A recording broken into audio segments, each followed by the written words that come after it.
नमस्कार, मैं हूं पूजा सिंह और आप देख रहे हैं राजपथ उत्तर प्रदेश। सबसे पहले राजपथ भारत ग्रुप की तरफ से आप सभी दर्शकों को ईद उल फित्र की दिली मुबारकबाद।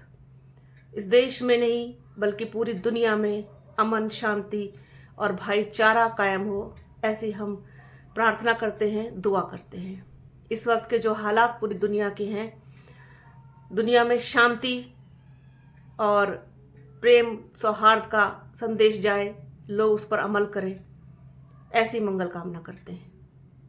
दोस्तों, आज बात करेंगे 2027 विधानसभा चुनाव के मद्देनजर पश्चिमी उत्तर प्रदेश के बारे में। पश्चिमी उत्तर प्रदेश में जिस तरीके से इस वक्त के हालात हैं और जो 2022 के बाद चीजें बदली हैं, उसके हिसाब से अगर देखें तो बड़ा झटका उत्तर प्रदेश, पश्चिमी उत्तर प्रदेश दे सकता है। खासतौर पर समाजवादी पार्टी की अगर हम बात करें, समाजवादी पार्टी ने बहुत अच्छा प्रदर्शन किया था राष्ट्रीय लोकदल के साथ मिलकर के 2022 में।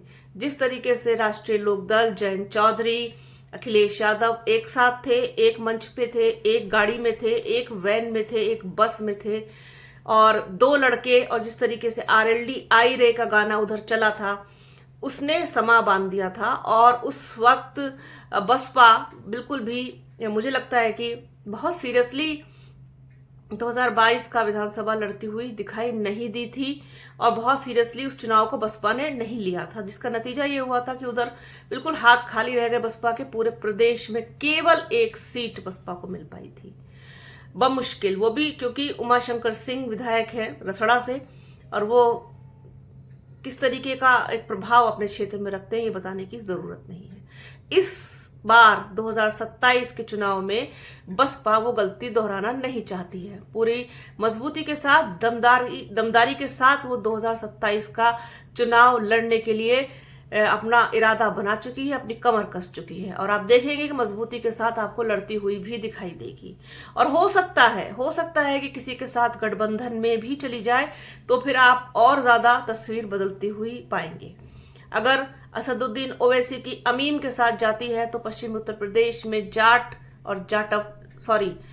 मुस्लिम और जाटव का कॉम्बिनेशन, मुस्लिम और दलितों का कॉम्बिनेशन बनता हुआ दिखाई देगा। और हो सकता है इसी सिलसिले में कुछ जाट वोट भी आपकी तरफ आ जाए, बसपा की तरफ आ जाए। लेकिन समाजवादी पार्टी को बड़ा झटका वहां पर लग सकता है, क्योंकि रालोद अलग है, रालोद लड़ रही है भाजपा के साथ मिलकर के। अब अलग लड़ेगी भाजपा के साथ, उसकी कितनी सीटों पर बात बनेगी, क्या कुछ होगा, वो तो खैर जब चुनाव नजदीक आएंगे तब पता चलेगा, क्योंकि सीट बंटवारे को लेकर तो अक्सर टेंशन होती ही है।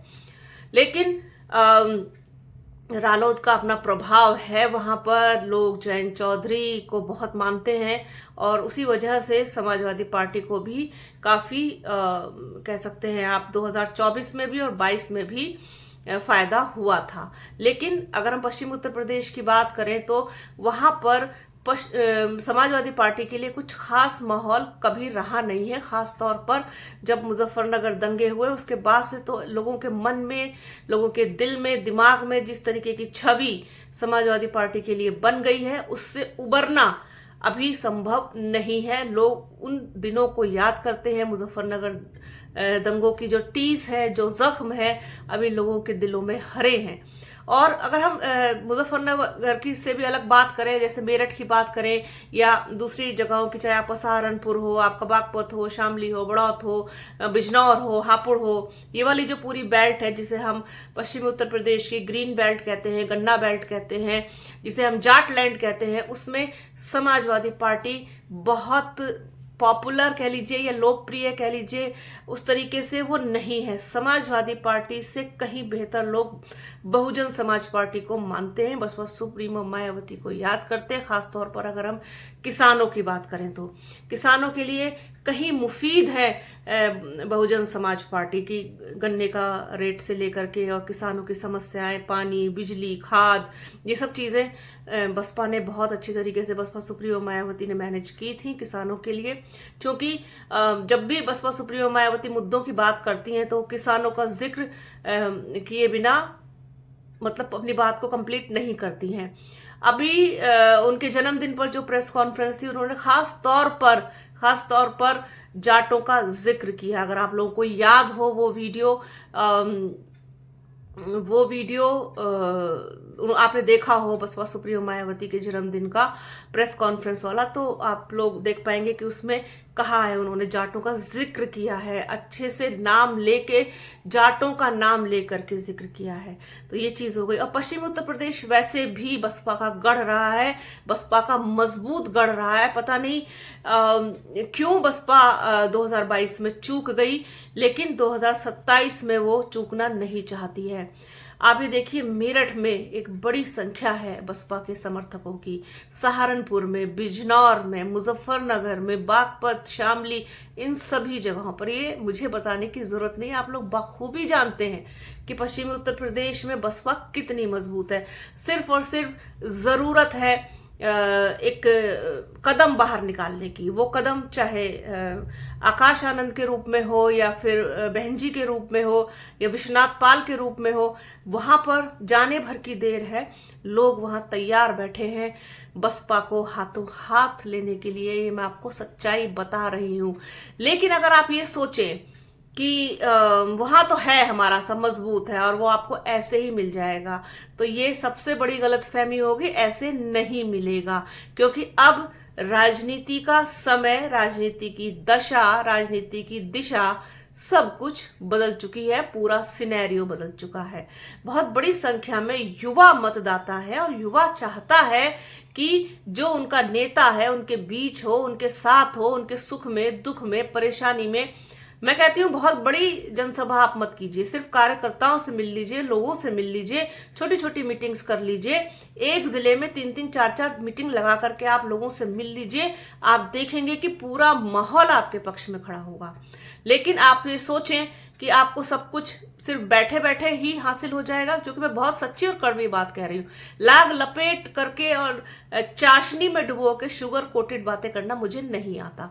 मैं पश्चिमी उत्तर प्रदेश से आती हूँ, पश्चिमी उत्तर प्रदेश की रहने वाली हूँ। मेरठ मेरा गृह जनपद है, वहां पे बड़ी संख्या है जो जाटव कम्युनिटी के लोग हैं, लड़के हैं, नौजवान लड़के हैं। उनसे मेरी अच्छी कहना चाहिए बॉन्डिंग है। मैं बहुत उनको मानती हूँ, वो मुझे मानते हैं। जब भी मैं जाती हूँ, उनसे मुलाकात होती है, उन लोगों का साफ तौर पर यही कहना है। इसके अलावा एक चीज और निकल के सामने आई है। लोगों ने जिस तरीके से कहा है कि अगर बसपा बहुत मजबूती से लड़ती हुई दिखाई देगी, मजबूती के साथ कुछ करेंगे, तो ही हम बसपा के साथ टिकेंगे, ये भी साफ तौर पर लोगों का कहना है। लेकिन समाजवादी पार्टी उनकी पसंद नहीं है। अब क्या एकदम से लेकर के चले आए वो नहीं कहा जा सकता, लेकिन फिलहाल तो नहीं है, पसंद तो नहीं है। वो फिर जो है मजबूती से वहां पर लड़ती हुई भारतीय जनता पार्टी ही दिखाई देती है।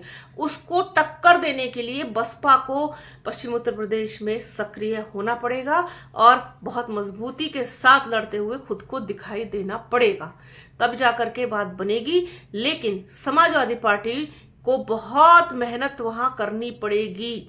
और किस तरीके से करेंगे, क्योंकि उनके पक्ष में मुझे माहौल ही नहीं वहां दिखाई देता। लोग चाहते हैं कि या तो भारतीय जनता पार्टी को सीट मिले या फिर बहुजन समाज पार्टी को मिले, क्योंकि समाजवादी पार्टी के लिए जो इमेज है उनकी, वो पश्चिमी उत्तर प्रदेश में फिलहाल फिट होती हुई दिखाई नहीं देती। आपका इधर बरेली वाला सा इलाका, जो बीच की रोहेलखंड वाली बेल्ट है, इसमें भले ही आपको समाजवादी पार्टी मजबूत दिख जाए, पूर्वांचल में दिख जाए, या फिर जो उनके अपने गढ़ हैं, इटावा, मैनपुरी, एटा, ये सब में दिख जाए, लेकिन पश्चिमी उत्तर प्रदेश में नहीं दिख सकती। वो तो 2022 में रालोद के साथ लड़े थे, राष्ट्रीय लोकदल के साथ लड़े थे। हालांकि जो असली खाप है जाट किसानों वाली, वो खुद जयंत चौधरी से कोई बहुत खुश नहीं है, लेकिन फिर भी चूंकि वो उनके एक परंपरागत वोटर्स रहे हैं, तो हो सकता है कि मन मार के, मन मसोस के चले जाए रालोद के साथ। लेकिन समाजवादी पार्टी के साथ उनका तालमेल नहीं बैठता है। तो कुल मिलाकर के ये कहा जा सकता है कि पश्चिमी उत्तर प्रदेश में समाजवादी पार्टी को लग सकता है बड़ा झटका, और बसपा हो सकती है मजबूत, क्योंकि बसपा का पहले से ही गढ़ है पश्चिमी उत्तर प्रदेश, बहुत मजबूत उनके समर्थक हैं, सपोर्टर हैं। और अंत में राजनीति वाली भाषा में मैं कह देती हूं कि वोटर्स हैं। हालांकि मैं वोटर्स कभी नहीं कहती हूं, लेकिन यहाँ पर चूंकि मजबूरी है कहना, वोटर्स हैं और उनको अपने साथ लाने के लिए उनको फिल्टर करना बहुत जरूरी है और उसके लिए आपको नजर आना, जमीन पर उतरना बेहद जरूरी है। बहुत गहरी बात कह रही हूँ, बड़ी बात कह रही हूँ, जो महसूस किया है, जो देखा है, वो आप लोगों के साथ शेयर कर रही हूँ, अपने दर्शकों के साथ। ये मैसेज, ये वीडियो दूर तक जाए, यही चाहती हूँ, जिससे कि जो एक बात मैं कहना चाह रही थी वो पहुंचे। और बस 2027 का काउंटडाउन एक तरीके से शुरू हो गया है। बहुत मजबूती के साथ लड़ते हुए दिखाई देना सभी के लिए बहुत जरूरी है। अदरवाइज एक बार फिर से तैयार रहिएगा, जो आप लोग चाहते नहीं है या जो भी है, व्हाटएवर। खैर, आज की इस वीडियो में फिलहाल इतना ही। वीडियो कैसा लगा कमेंट बॉक्स में जरूर बताइएगा। वीडियो को प्लीज पूरा देखिएगा, ज्यादा से ज्यादा शेयर कीजिएगा। एक शिकायत है आप लोगों से कि आप लोग मेरे वीडियोस उस तरीके से नहीं देखते हैं जिस तरीके से आप दूसरे वीडियोस देखते हैं। मैं भी उतनी ही कोशिश करती हूँ कि आप लोगों तक सही बात पहुंचा सकूं, और मेरा मकसद हमेशा सही बात पहुंचाने का ही होता है। तो बने रहिए हमारे चैनल के साथ। हमारे चैनल को लाइक कीजिए, शेयर कीजिए, सब्सक्राइब कीजिए, बेल आइकन घंटी जैसी आकृति जरूर दबाइएगा। अपना और अपनों का बहुत ख्याल रखिए। जल्द मिलूंगी आपसे एक नए वीडियो में, एक नए मुद्दे के साथ। तब तक के लिए जय हिंद।